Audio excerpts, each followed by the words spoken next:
but they just don't know. What I told you, Cutter. People seen it, but they just don't know.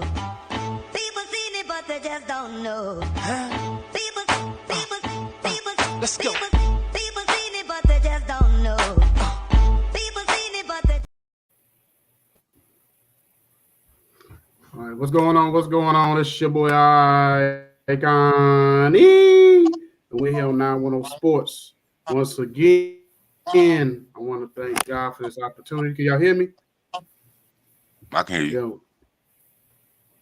Can you hear me? Okay, I want to thank God for this opportunity to be on here in this, this platform, in this platform to be able to, have another opportunity to get it right and to be able to interview great people. So for Mama's favorite host, you know what I'm saying?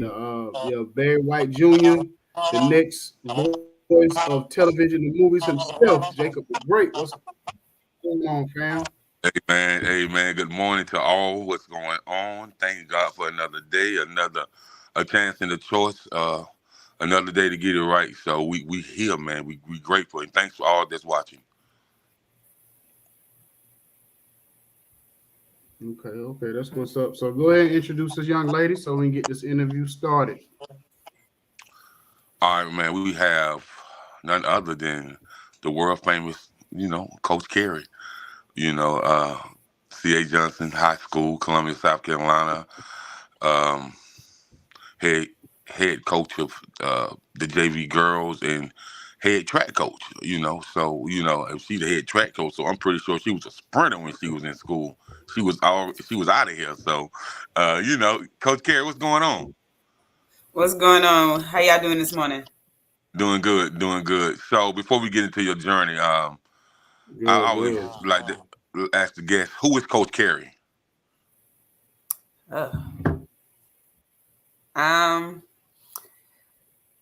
That is a good question.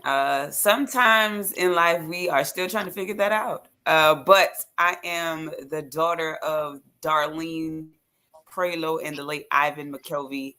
Grew up in a small town called St. Stephen, South Carolina. And then I kind of transitioned back and forth because you know how small communities are. One parent grew up in one community, the other parent grew up in another community. So I bounced back and forth between St. Stephen and Alvin, South Carolina. If anybody knows in this sports world where Alvin, South Carolina is, it is the home of Joe Hamilton, Courtney Brown, Pearson Prelo, Kalena Green, Ratiska Brown. We kind of push out a lot of athletes, but small town. On the outskirts of Charleston, South Carolina. So I'm sure you'll hear the accent throughout this interview. Yeah, so you from the Low Country. Okay.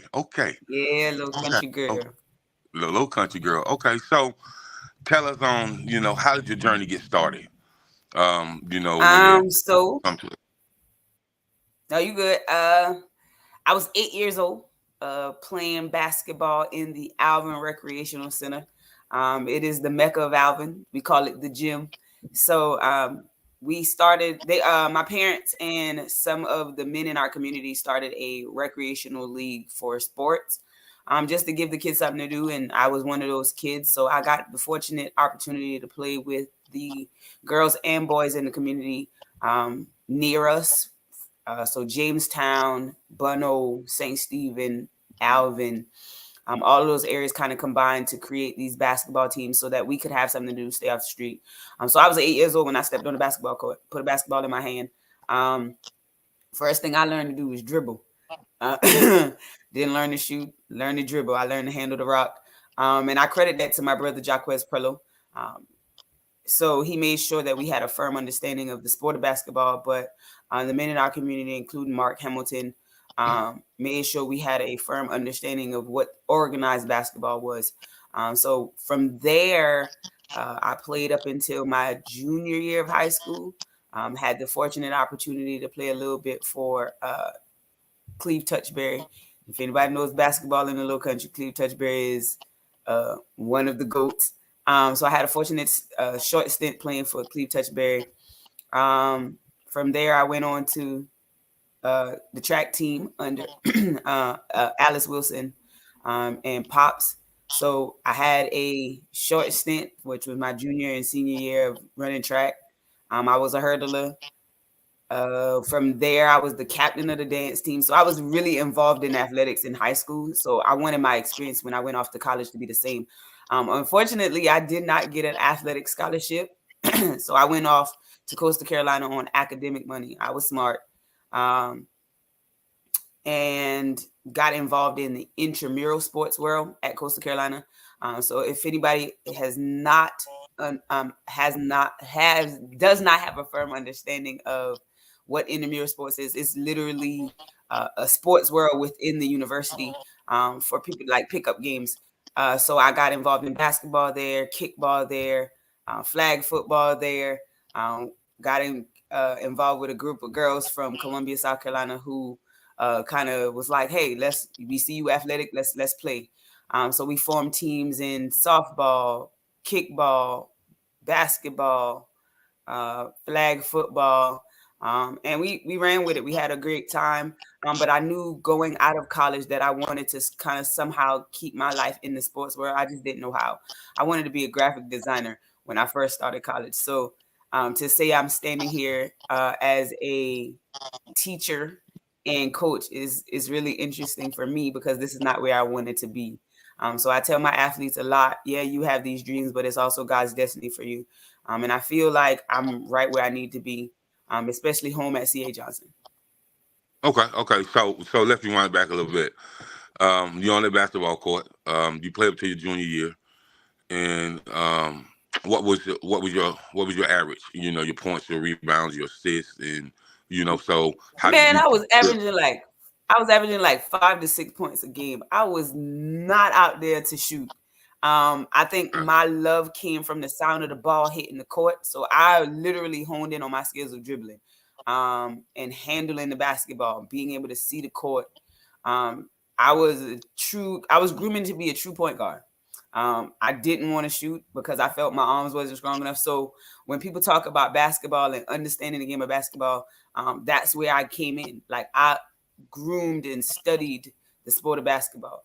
I groomed and studied the sports of track and field because I wanted to be able to teach that side of athletics. Okay. And so that experience from high school and then going to Coastal Carolina, which everybody knows about Coastal Carolina now. Especially men's basketball, and they have a great football program. You see people going to the NFL, people going to the NBA. A few far here in between, but you see that when you didn't used to see it.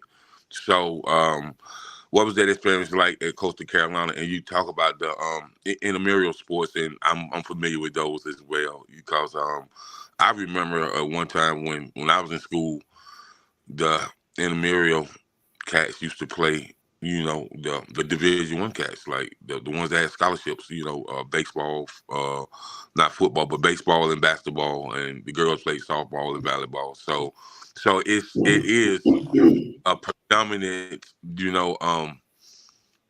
sports. How could I say? Sports farm inside, the school, and you get noticed. People take notice. Even people that's on the team with scholarships, like, man, why you ain't? Nah, I ain't get a ride, but and so you get noticed. So from that experience at Coastal Carolina, how did that farm go? And did you guys keep in touch with each other after school as far as the people there, and are some of them coaches as well? Ironically, that part of my life is probably what I call home. Is when I figured out who I was as a coach, as an athlete. I knew coming out of high school I wasn't the best athlete, so I was just like, all right, but I want to stay involved.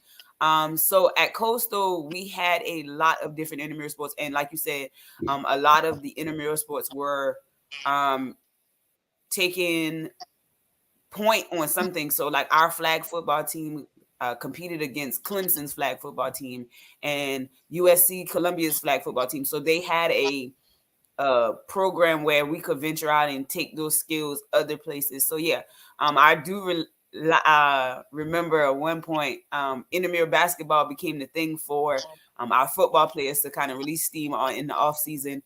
We had some track people come in. in the intramural sports for flag football as well. So it was a great way for not only athletes that were on scholarship to stay in shape, but it was also a way for kids on campus to stay in shape. Coastal was really big on pushing intramural sports at that time. So it is where I met a lot of my friends, and we do keep in contact after college because most of us are even scholarship athletes. Most of us are coaches around the state of South Carolina.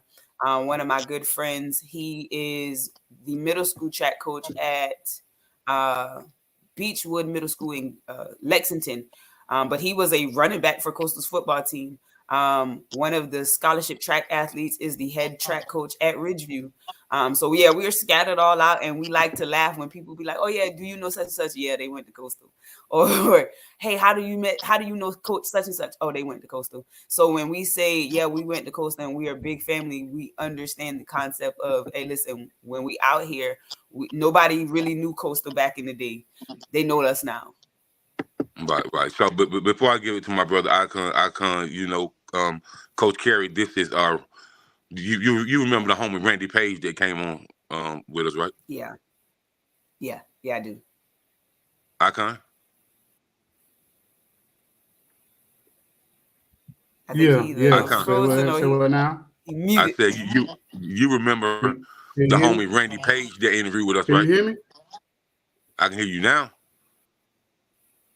Yeah. Yeah, that's Yeah. Coach KERI, his people. So I want to give it over to you. But Coach KERI, we glad to have you on. Okay. Pleasure to be. Okay. So Coach KERI, where's your school? Your school that you coach at now? Where is it located? What city or area is it located? We are in the downtown heart of Columbia, South Carolina. We are a 1A school, historically Black high school, one of two left in the state of South Carolina that are operating.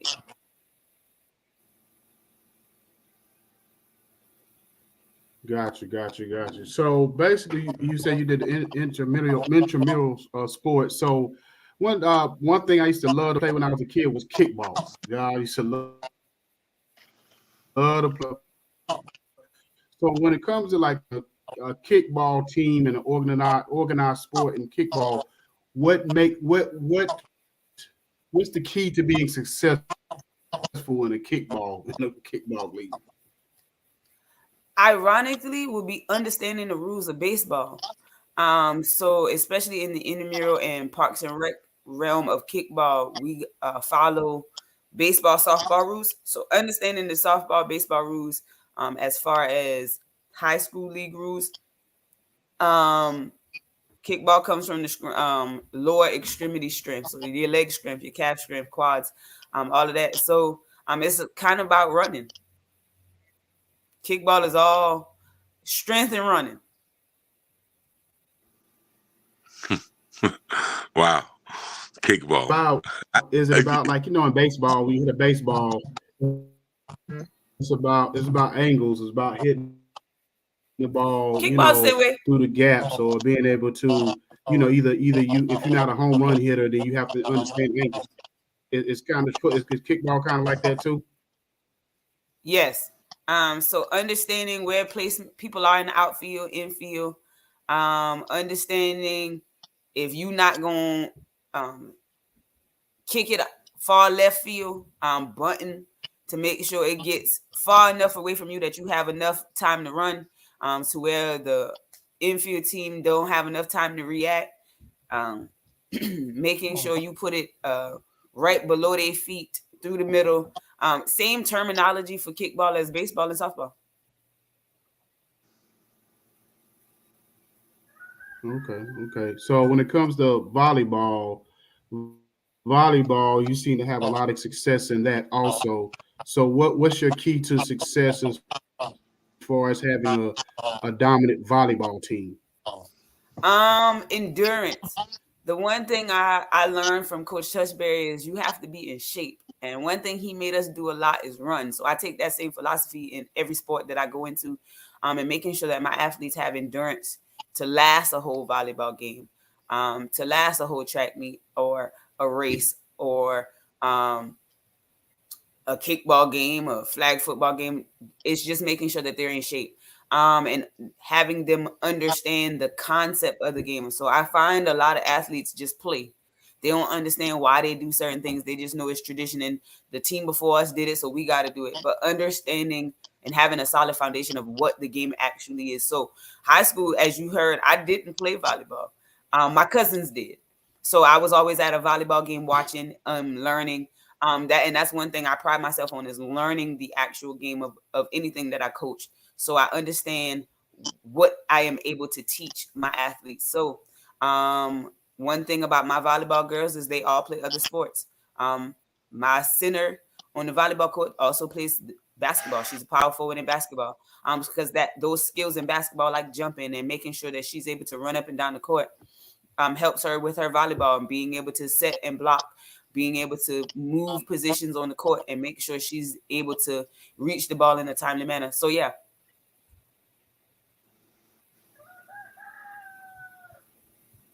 Okay, so what's the okay, they call him a striker, right? Striker. How important is it to have a good striker? If I'm getting the terminology right, when it comes to volleyball. So strikers are, especially at the high school level, it's not a term that's used a lot. One of the terms that's used a lot in high school volleyball is a libero. So libero is having a great libero sets the tone for your team. So a libero is a athlete that can play mostly any position, but they find home on the back row. So they're your heavy hitters. They're your people that gonna get on the ground and dig. They're your people that's gonna go for anything and everything. If it's flying out of bounds on the left-hand side, they running for it because they want to bring it back in to make sure that we don't lose a possession or lose an opportunity to score. My outside hitters are my most important people because they're the ones making sure that they set the tone of what defense is going to look like, set the tone of what offense is going to look like. But my most important person on the court at the time is my captain, my speaking captain, because they set the tone of what the team will do. They set the energy on our side of the court. They are the coach on the court. So I find that the captain or speaking captain on the floor at the time is the most important part because they're my voice on the court. And because I coach the JV, most of my girls are coming up from the middle school. We do have a middle school program that feeds into our JV program. So most of them are coming up from the middle school. Most of them have played together. So it's important for me to keep that camaraderie, keep that focus on them as an athlete, but also, hey, y'all go out there and have fun. Y'all know this game. Y'all played this game for 2 years now. But making sure that I continue to build their talent, continue to build their skill level so that when they do get the varsity, our varsity team can be unstoppable. And at this point, we're building. C.A. Johnson is not known for volleyball, so we're building, and we have been building for the last 4 years, and we've gotten a great program.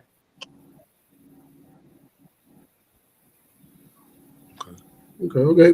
Back to you, Jacob. All right. So historically, you're C.A. Johnson, and if you're from anywhere in the state of South Carolina, you really know about the historic C.A. Johnson. I remember when I was in high school, we used to play against a high school down in the low country called Mayo High School. Yes. It's no longer there, but it was one of the few, black high schools that's left. So historically, what are some of the things that you have learned about the school, and how's those conversations about being one of the last historically black high schools, not just in the state of South Carolina, but in the nation? It's one thing I kind of constantly remind my athletes about, and our principal does a great job of trying to make sure that our students understand where they come from. We do have a new principal this year. His name is Dr. Brenton Cole. And we appreciate everything that he does for our students. But I also appreciate coming from a small town, coming from a 2A high school, you don't see a big plethora of historically black high schools that have the homecomings like South Carolina State and Voorhees and all of those schools. So to see that for me coming in, it was just like, oh wait, y'all like that. Y'all like that. Okay, cool. But one thing he reminds us of is our return to excellence, teaching our student athletes about the history of the people that come before them. So understanding that I stepped into some big shoes when it came to becoming a coach at C.A. Johnson was pertinent for me, but it was also important for me to learn about the school and its history in itself. So when people talk about me becoming the head track coach, one of the first questions I asked is, who did it before me? Because I wanted to make sure that I had those conversations. And coming to find out, I'm the first one to do it as a female in almost 56 years. So I instantly got anxious and nervous because I'm like, wow, like I'm at a point where I'm making history in this historical unit, but I want my kids to understand that if I can do it, you can do it. If it's been done before, it can be done again. So I'm constantly reminding them, hey, listen, y'all, do y'all know where y'all come from? Like, do y'all know when people talk about C.A. Johnson, this is what they're talking about? So it's funny because I just reminded my one of my classes the other day. We were talking about just the history of Columbia in itself, and I was playing some music in the background, and Coco Jones came on, and I said, "It's funny that she would come on because her roots are here in Columbia." And they was like, "Huh? How did Coco Jones fit in Columbia?" I was like, "Do y'all realize that her dad is Mike Jones, who is a historical football player from C.A. Johnson High School?" And they were like, "No, Miss McKelvey, we didn't know that." So I'm like, learning and teaching about those things for my students and student athletes is important for me because in order to know where you're going, you gotta know where you come from. Right. The Mike Jones from C.A. Johnson, not to realize the Mike Jones who holds it, who has held a lot of records, until recently for probably like 31 years. So, Yes. if you play ball in South Carolina, you definitely know who Mike Jones is, and if you ever went to Brooklyn Baptist Church in South Carolina, you can remember when Coco was 13, 14 years old, leading songs and carried the church up. So, you know what I mean? So she's been at that. And now you're a teacher, so you're a teacher, and you teach mathematics. And so I just want to ask you an educational question when it comes to you being a teacher in South Carolina. Now, why or why not do you think that a lot of schools in South Carolina don't have the STEM program? The science, the technology, the economics and mathematics.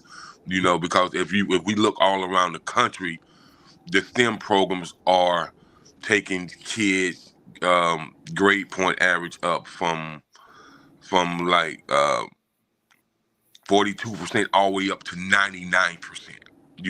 When it comes to their mindset, when it comes to how they view technology, when it comes to how they understand economics, how they understand like the Dow Jones, how they understand, business writing, how they understand, analyzing commercial businesses and stuff. And we talking about kids that's only like 14 years old that understands. You can take them to Berkeley School of Business, and they could have a conversation with a professor. So why don't we have more STEM programs in the state of South Carolina, in your opinion?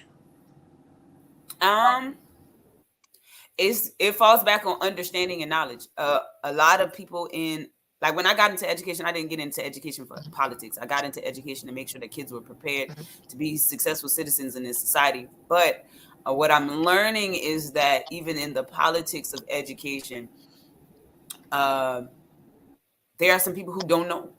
And it's not a knock on them. It's just they don't know, they don't understand, they have never been in this realm. So when they're making decisions, they're making good decisions for the betterment of society. But when you have not understood the pathway to where we come from in education, you will never understand why it's important to scale back on certain things and boost certain things. So I'll say that in my knowledge of the education as a whole in South Carolina, there are some programs in some districts who push the STEM attributes.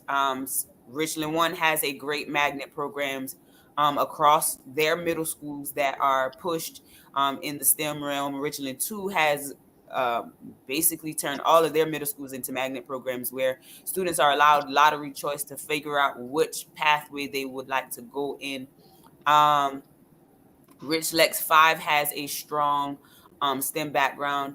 Berkeley County and the Low Country, Charleston County, all of those have great STEM programs, and Greenville counties in the upstate are pushing STEM programs as well.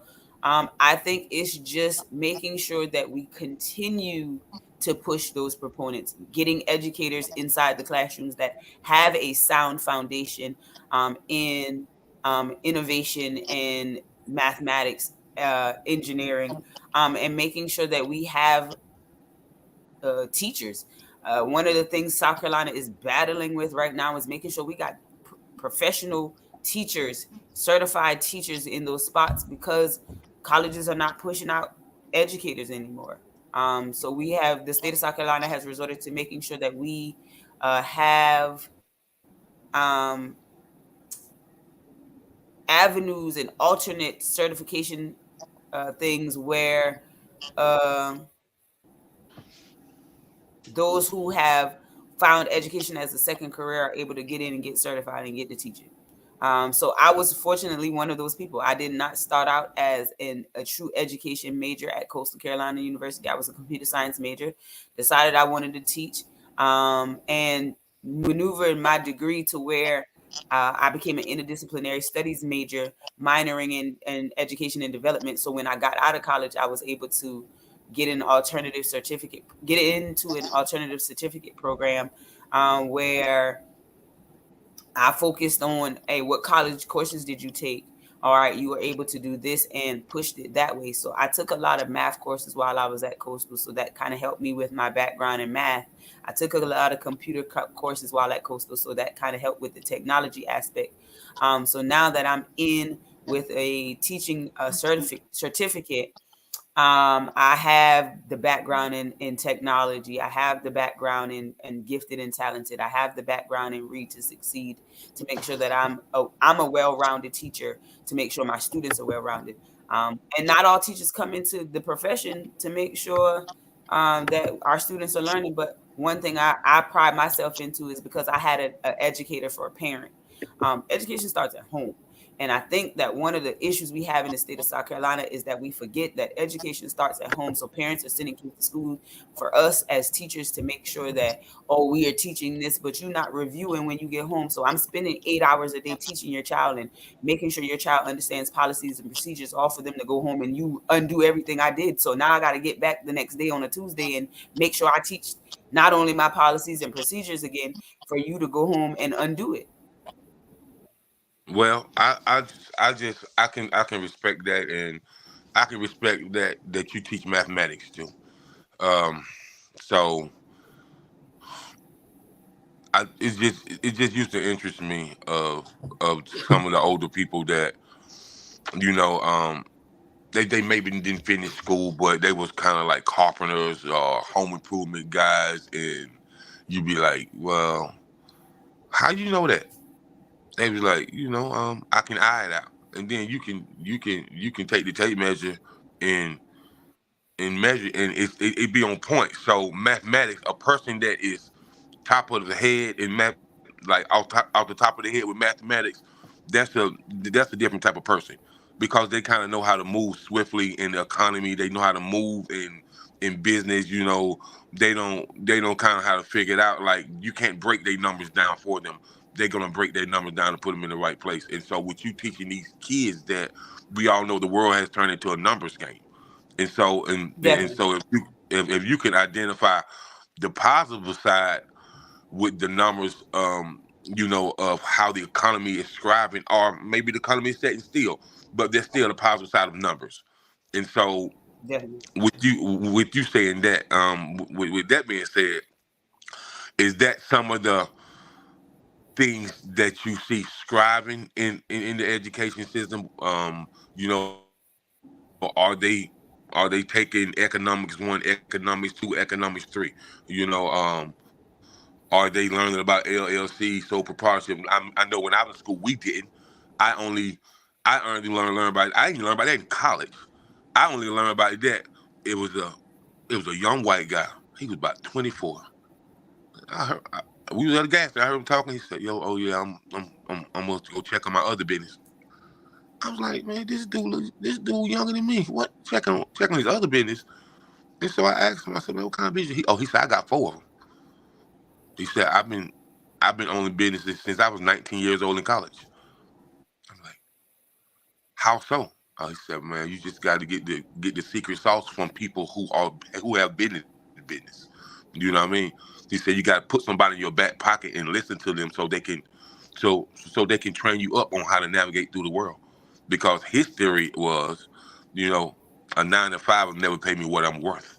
He said, unless you love doing it, then the money don't matter. But if you're the type of person that want to create some generational wealth, if you may have kids later on, or you want to just make sure your parents, if they older now, that they ain't never got to work no more, he said, then that's what you strive on.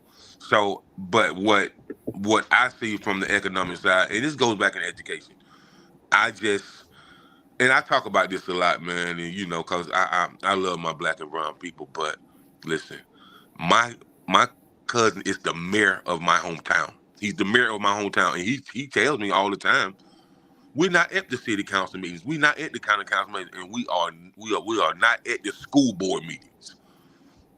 And I try for the life of me to figure out why has it been like that for the last 60 or 70 years. But that stems back into understanding the principles of business ran by the city and the county, and understanding how much education fluctuates and changes over a period of time. It's always something new in education every day, and a lot of times, it's like when they change the course of way we do math, a lot of parents call me scratching their head, and I was like, well, think about it this way: you do it this way, you do it your way, and let your child show you how they doing it, but you're gonna come up with the same exact answer. It's just a different format. It's like a lifestyle change. Let me stop you right there. So I hear that from a lot of parents. It's not teaching math in a new way. It's not. It's looking at it from a different aspect. So when we're in elementary school, we learn place value. We're Uh-huh. now teaching kids to multiply, divide by place value. It's nothing different. We just look at it different. So when Okay. we did long division in step format, and it was looking at the entire number. No, they don't do that now. They look at each digit by itself and how can we multiply and divide by itself. The one thing is we are teaching now conceptual math versus whole math. We learn whole math. It was, what is 100 divided by 5? So we took 100 and divided it by 5. Now they're taking 100 and the 100 place value. Can 5 go into 1? No, 5 cannot go into 1, but 5 can go into 10. Why can 5 go into 10? Because 5 goes into 10 2 times. Well, can 5 go into 0? No, 5 can't go into 0. So we're looking at it conceptually now versus as in the whole entire number. It's no different. Okay, so And I got a lot of parents who look at it and be like, what is this new math? It's not new math. It's just we're teaching kids to look at the molecular part of it. Whereas it's the details for us. In our generation, we looking at the details. All right, what's the details? Well, we know it's 100 pieces. We know that we can split it into groups. That's the same thing they're learning. They're just looking at it different.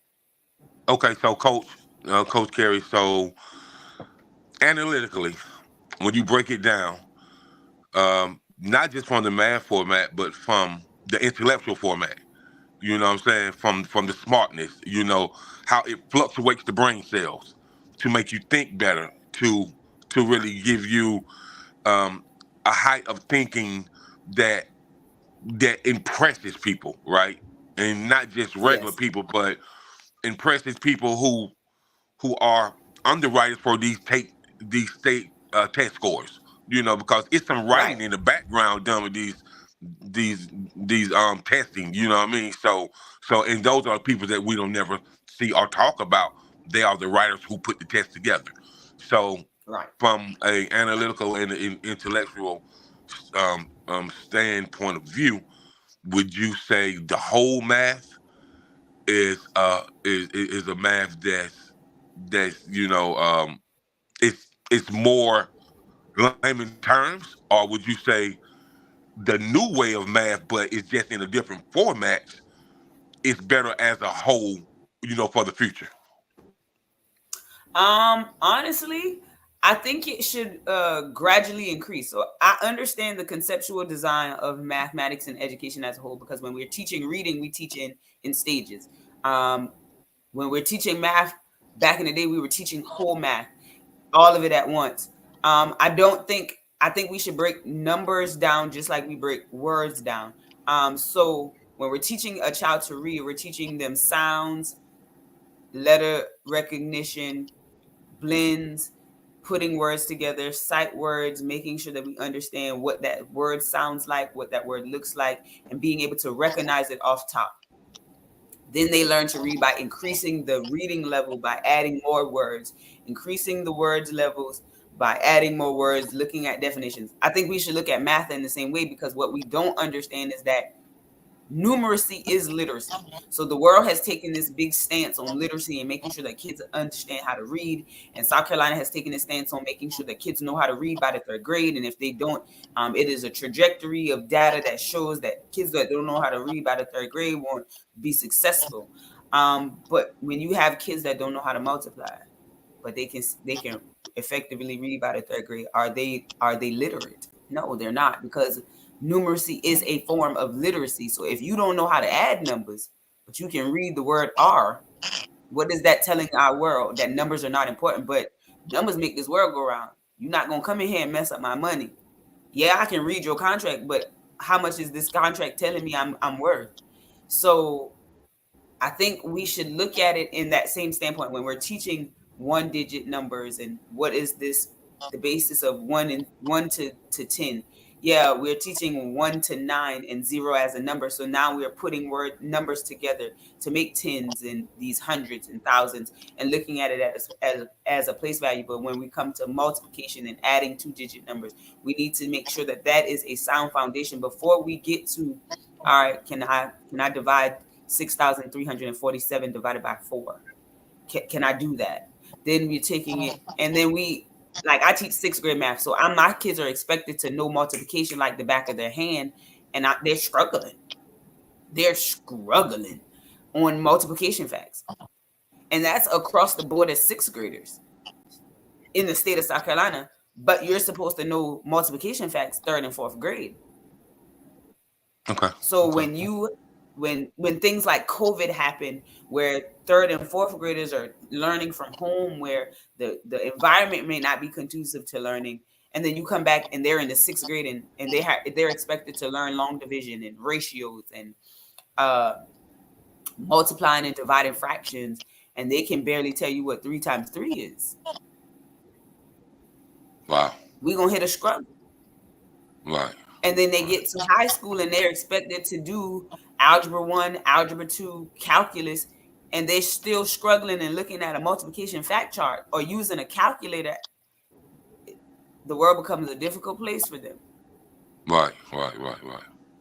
I can dig it. So, before I pass it to my brother Icon, you're now tuned in with the 910 Sports Podcast Network, powered by the VGN, Village Global Network, multiple radio stations in 191 countries, and we're with Zeno FM with additional online monitoring by online radio box. You're tapped in with the 901 Sports Podcast Network with none other than Coach KERI. Back to you, Icon.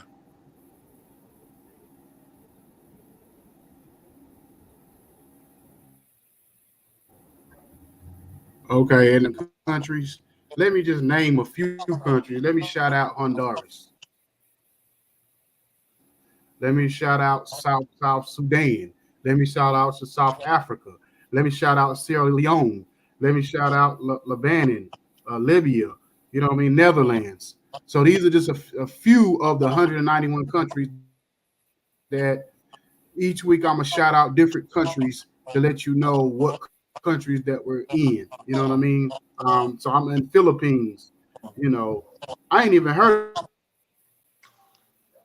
Say again? This country reunion. I ain't even, I had to do my heard of that. You know, I'm probably pronouncing it wrong. They probably pronounce it a whole different way. But you know what I'm saying. But at the end of the day, you know, I'm just wanting to shout out some of the countries that we involved. Page 910 Sports on YouTube, and download the Breaking up. VGN app. Oh, so anyway, Breaking up. and shout out to, I don't know if you said T. You say T Dub you and She Real T Radio. Dub and She Real. You sound breaking up. Yeah. Okay. So anyway, back to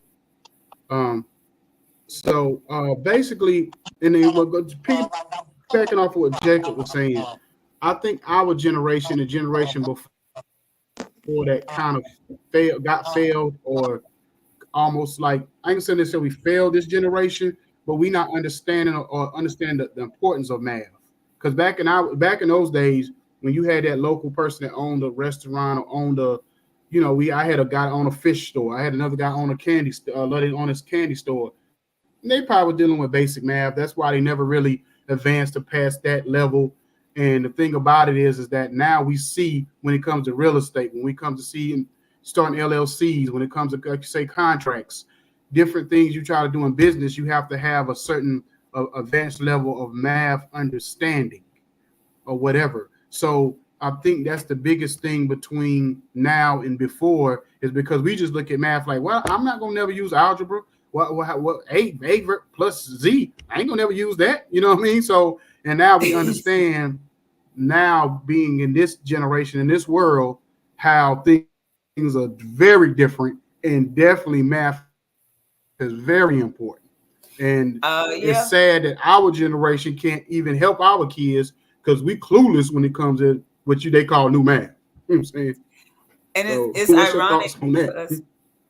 it's ironic because I can have that argument all day of well, when I'm gonna use algebra. You use algebra every day when you're trying to figure things out, when you are not given a certain amount of space on your computer for your games, and you trying to figure out how much space you gonna need for what you do have.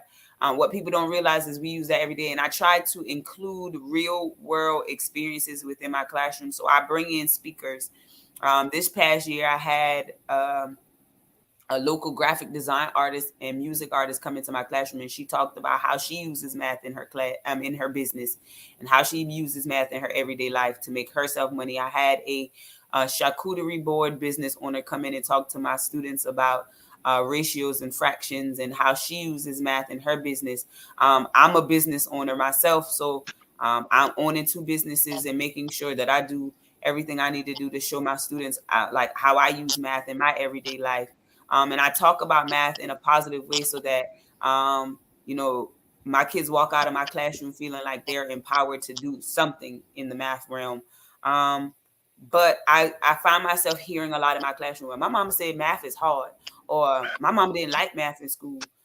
So we tend to, even in our generation, tend to portray our thoughts on math in school on our kids. So they come to school and they feel like, oh, well, my mama didn't do well in school, so I'm not going to do well in school, when they can be excelling. We talk about athletes as far as making sure that they are student athletes first and students first. A lot of our athletes don't understand why they need school in order to go to college. Like, if I'm good at basketball, they should give me a scholarship. No, sir. No, ma'am. If your grades is not right, sir and ma'am, you're not going to nobody's school. That's the first thing. And I find myself laughing because even helping my godson with his collegiate process, I found that a lot of college coaches was asking, well, what's his GPA? They weren't concerned about his marks. They weren't concerned about his times. They were like, okay, what's his grades like? How is he around his peers? They were looking for the holistic athlete versus are they good on the track? Are they good on the court? What's his numbers? What's his averages? Yeah, they were looking at what's he like in school? Is he a trouble kid? Do he cut up in class? How often does he get in trouble? What's his GPA like? Can I see his transcript? That's what they were concerned about. They weren't concerned. And if it wasn't, they were looking for a kid and they were like, all right, we want this kid for football. But the coaches was like, man, his attitude bad. They would turn around and walk out the door. So I think in our community, in our African American community, yeah, we push the college D1 athlete, but what they don't realize is a D3 athlete get as much shine as D1. Like, yes, my godson is a D2 athlete, but he had D1 offers. But it was his choice to go to a D2 school because he wanted to bring awareness to making sure that students understand that, yeah, you didn't get the D1 offer, but you had 6 D2 offers on the table that you turned down. Money is money, especially when you want to go to the next level. I have athletes now that I have a stellar athlete who has 1 offer sitting on the table. So it's like, all right, what he was like, Ms. McKelvey, my grades, I slipped up. I got too cocky. I had a big head and I let my grades slip. So a lot of them went away. Cool, we can get them back on the table. What are you doing now? Like, how can I help you? So I look at the athlete because I'm a teacher. Yes, I'm a coach, but I look at, all right, what can I do to help you get the scholarship money? So I was just texting a college coach yesterday. Hey, I got these athletes that are running these times. You know what's you say it because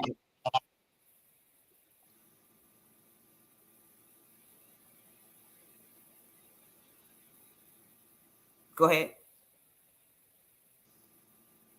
You say that is because I feel like over the years, a lot of times teachers, not you per se, but teachers, a lot of times don't when a kid must push them through, push that student through, him or her through, to help them get to that next level. And then when they figure out, like by the time they're junior senior, like, oh, I want to go to Alabama in football, I want to go to Carolina Duke in basketball, I want to go to South Carolina as a girl basketball player, or Tennessee or Connecticut. I can't go because my grades ain't right. And that's because y'all waited too long to emphasize the grade portion of being a student athlete. So now that the student find themselves trying to cram to be able to pass the SAT, to be able to bring their grades up to go to those schools. So Definitely. you know what I mean? So I think a lot of that the ball's been dropped in that area too, as far as when it comes to that side. You know what I mean? So we have to start letting our kids know at an early age that if you want to be a student athlete and if you see your kid, and you see that when you become trying to go to college, and they start talking about those big name schools, okay, this is what you got to do now. You know what I'm saying? We can't wait till you get 10th, 11th, 12th grade to start trying to hone down on your skills, on your but that start at home. I mean, that you have to do. So by the time you get 10th, 11th, 12th grade, because basically what people don't realize, high school is all it's doing is kind of, all you doing is just doing repetitive stuff from middle school and just, doing a little bit more advanced stuff to get to college and start doing some college courses. So that's all it really is. But if you struggle in the middle school, you dang sure gonna struggle in high school if you didn't get it in middle Definitely school. You know what I'm saying? Just before I was gonna ask you this: what motivates you to want to be involved in so many sports at one time, like year round? Like you named out 8 sports at one time. So I'm like, what motivates you to do all being that much involved in athletics and different sports as much as you are? So ironically, it started when I was a kid. I watched my mom. My mom got up every Saturday morning. My mom was always at a basketball game or a football game supporting. And I remember times where, like, there's a 10-year gap between me and my brother. So when he was graduating high school and going off to college, we were following his games. But once he graduated and, stopped playing sports, I wasn't old enough to play on the high school team yet. But my mom was still at basketball games. And I didn't understand why. But I knew I was at a basketball game. I knew I was at a football game. Like, we were always at a Timberland basketball game, even though she didn't have children playing. She was there to support. She was there to support her cousins' children and her nieces and nephews that were of age to play. And so when we got to playing, me, my younger sister, she was always at a game. I think I can remember one game in my entire athletic career that my mom missed.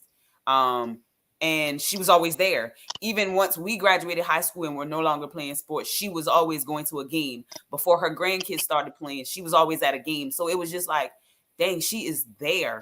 Like, she is one of those faces in the stands where kids can look in the stands and say, hey, Miss McKelvey, Miss Darlene here to support me. And then as a coach, as a teacher, I noticed that it was about building relationships. The one thing I heard from a lot of people in the academic realm was build the relationship. So a part of building the relationship was making sure that you are there on and off the court. Like, so my athletes know I'm calling. There is nothing that go on. Yes, I'm not at C.A. Johnson teaching, but there's nothing that go on in that building with my athletes that I don't know about. If I got to get a call during the day, they know I'm going to lose my mind when I get to practice. Because why is it that teachers have to call me to tell me that you're not doing your part? So I became involved when I saw that kids needed somebody. And if I don't have biological children, I'm not married. So it was, what can I do to help you? So when people talk about my godson, they talk about me being there. Yeah. I remember I came to C.A. Johnson. My godson was already in high school. So when I took the job at C.A. Johnson, he was fresh to the track. He was a football and a basketball guy. So it was just like, all right, if Jay come, he'll come. So when he came, he was running the 100. He was on the 4x1 team. And he was doing a lot of other things, but he wasn't in my event. I'm a hurdler, so he wasn't in my event. And I remember saying, hey, come here.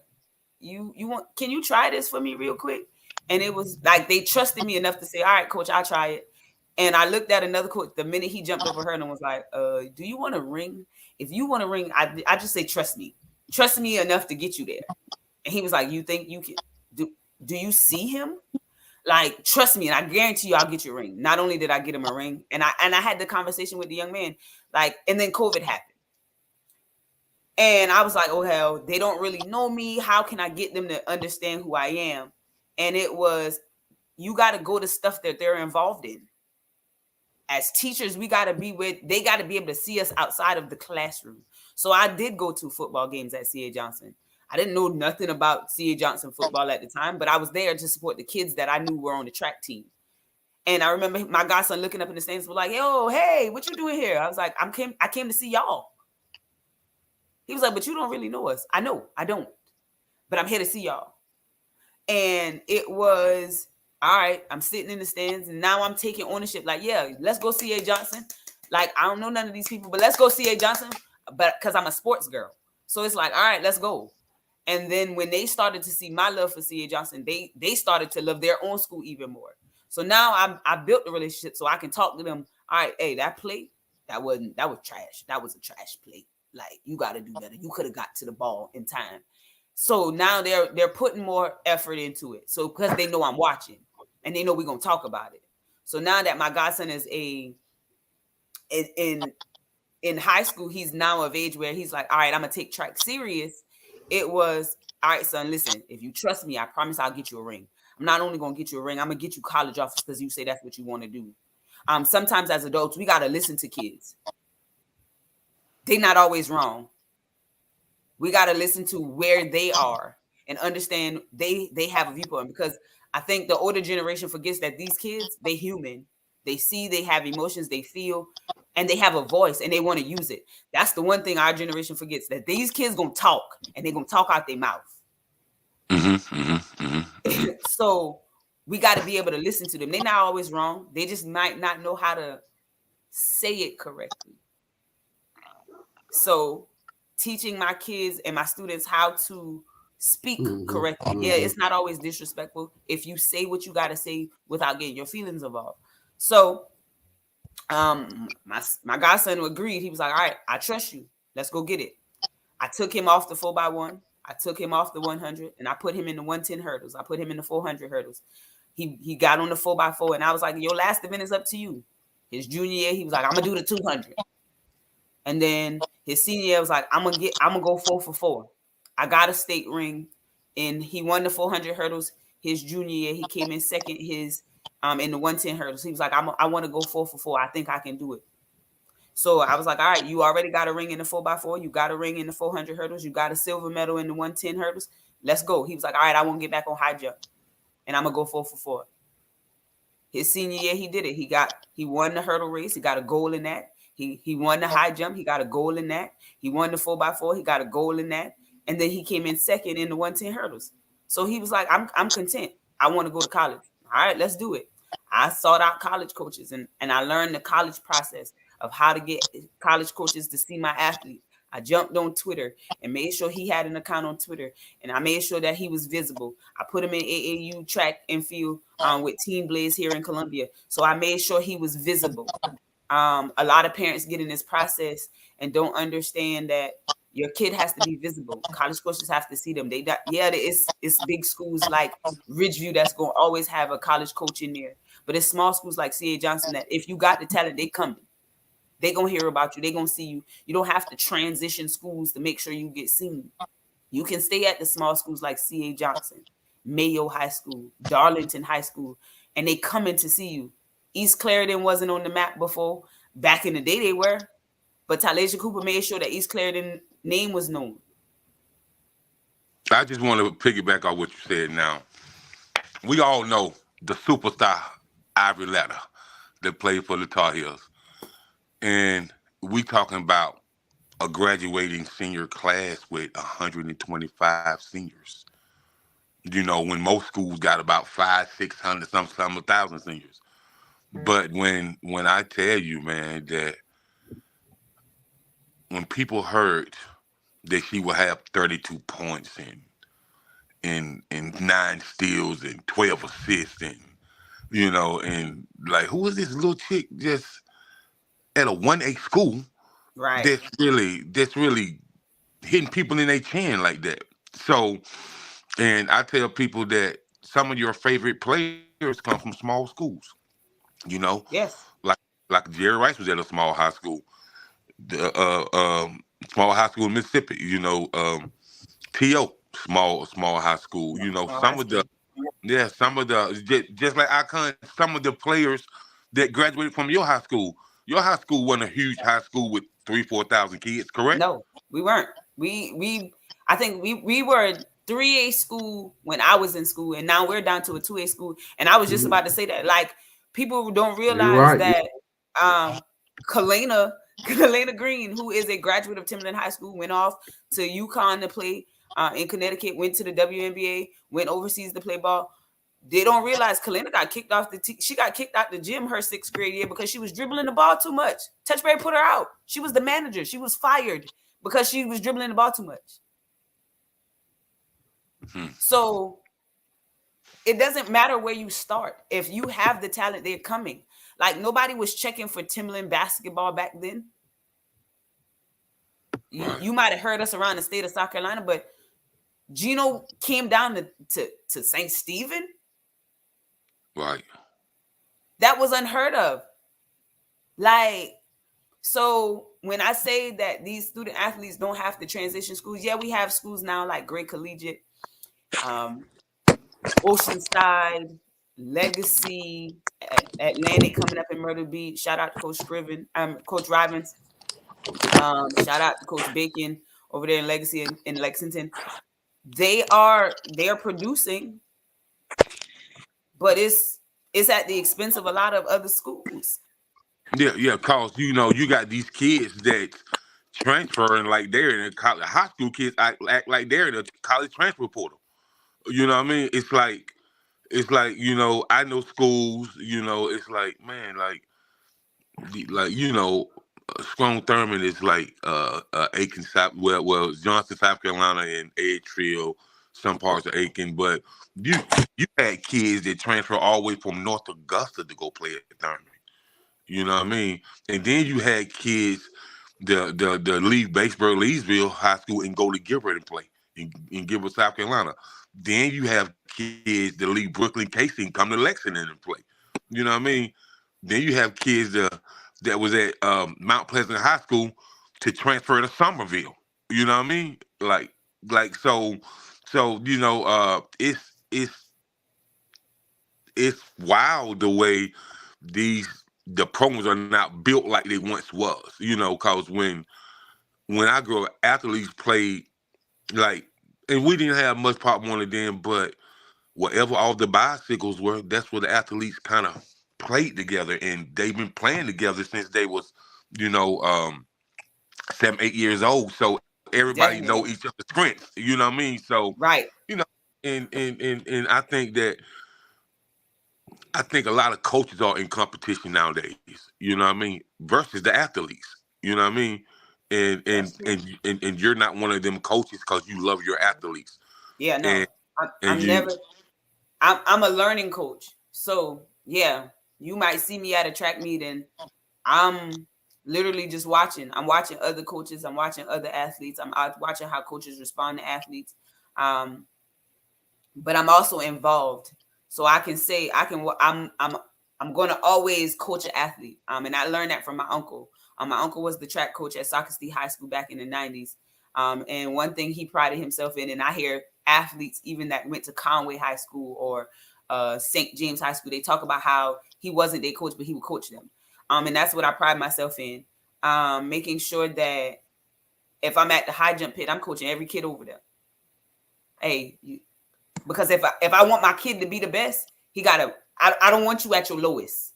I don't want you making mistakes. So when my kid beat you, he beating the best. He beating you at your best. So yeah, hey, go ahead and tuck your butt. You the bottom of your butt hitting the high jump bar. That's what's making it rock, and it's gonna fall off. So when you leaning, I want you to look over your left shoulder. Or hey, you floating too high over that hurdle. Go ahead and squat down a little bit. Make sure you counting your steps. I'm teaching every kid that's at the hurdle pit. I'm lining up for the hurdles. I'm praying over kids. I'm making sure that kids are comfortable when they get in the blocks. I'm teaching at a track meet because I want my kid to be his or her best. And when they beat you at his or her best, I don't want you to say, well, I had an off night. No. Because but if we're not all out here for the kids, then you're going to have events where, the gun misfire and kids are slipping out blocks and you disqualifying them. If we here for the kids on a Wednesday night, that should never happen. Right. Well, I just want to say is when it comes to track, and I'm gonna give you 3 names that play in the NFL. I'm gonna say Darrell Green, Deion Sanders, and James Jett. All had records in track and field. All had records in track and field. Right. And so what I'm gonna say that you have great athletes that's fast, but you have athletes that's fast in understanding the technical part of being a runner. You know what I mean? And so once you understand being a technical part of running, because I got a homeboy named Corey Daniels, and he was fast our whole life. But once he got with the right track coach in the technical part of running, it's like, man, that boy run like a deer, for real. Like I'm talking about out of here. Like the technical part had him so much faster, it was just unbelievable. I'm like, man, he was already fast. I'm talking about leaving everybody, but now he got the technical part down. It was like mind-boggling on how much you can get the technical part of running down. And you know, you just used to look at players like Darrell Green back when I was a kid, man. These players will be 20 yards ahead of Darrell Green. And then you'll see him take off. You'll see him coming. And then once he get to about the past 20 yards, it's like some jets to turn on. Like somebody put a computer chip in his back. I'm like, that's a technical runner. That's a technical runner. So, man, I just wanted to add that before we close the icon. You got anything to say? Yeah, but you know what's funny about Darrell Green and Deion Sanders and certain players, like athletes that play other than just track and field, is understanding their speed and understanding their quickness. Because a lot of people could be fast and then they get to the NFL or whatever and they don't succeed because they don't even understand their own speed and their own quickness and their own technique. So they get to the NFL and people like, oh, this person ran a 4.2 at the combine. Why are they not succeeding in the NFL? Because they don't understand, you know, the nuances of what they're doing. They just know they fast. You know what I'm saying? So yeah. So basically, but before we get out of here, the co-owner of Village Local Network, she said, and I want to give you your flyer because she said something great about you as a coach. So I don't know if you could see what she said. because I was gonna have you read it yourself, see what she said about you. It says the world needs more teachers and coaches like Coach McKelvey. Thank you for pouring so much love and greatness into the children in your district. You are a blessing to many. Salute, Queen. Salute. Thank you so much for the opportunity, you guys. Ooh, reading that was woo. Woo. Bless it.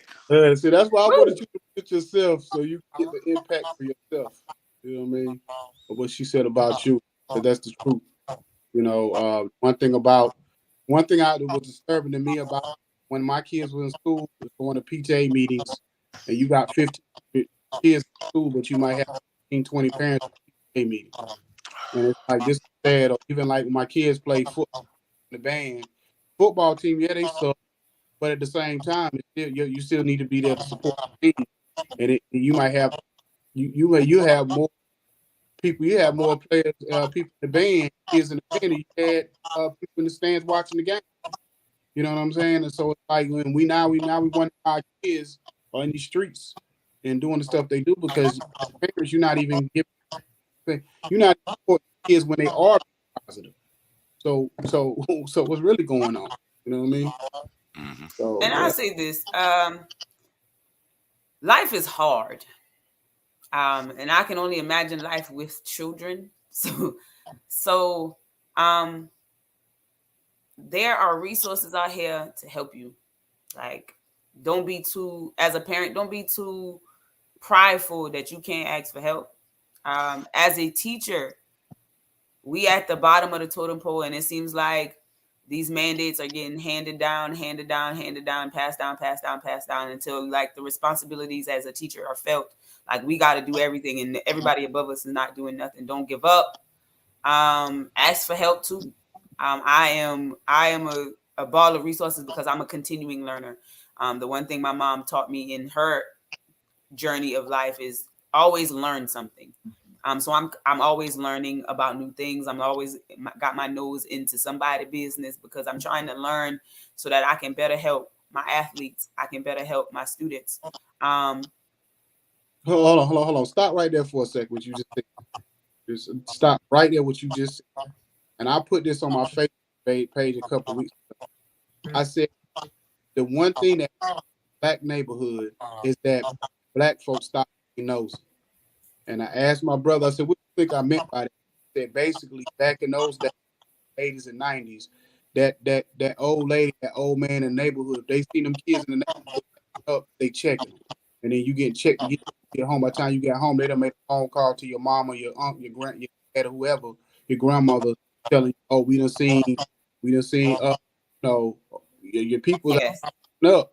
And I said, that's the one thing in the black neighborhood is that we stop caring about what's going on in our neighborhood, and we wondering like, oh, why our neighborhood jacked up, but here in this neighborhood is good, because they actually, if you come in their neighborhood, the fool, they calling the police or they checking you or they doing something.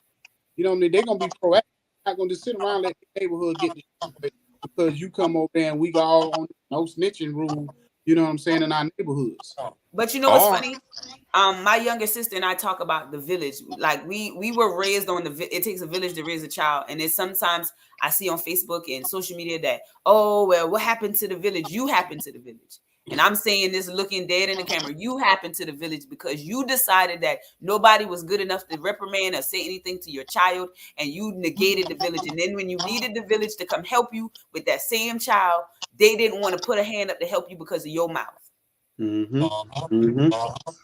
So when we say the village stopped being nosy, you caused the village to stop being nosy, because when the village was helping you and reprimanding you, you didn't like it. So you didn't want anybody to say what they could say to your child, and you didn't want Miss Martha across the street to tell your child to get in the house because you wasn't home, because you was probably doing what you needed to do to support your family. But Miss Martha couldn't say nothing to your child because you didn't like how Miss Martha said get in the house. Yep. So I appreciate you coming on today, Queen. You're an inspiration to all of us out here, and it's funny because they said what somebody said in the comments, they definitely see you being a repeat guest, and we definitely like to have you come back on, especially when it's dealing with education. When it comes to just getting out, putting out information there and things that need to be talked about. You know what I mean? Because we definitely type of podcast that we not about being messy. We not about the everyday stuff.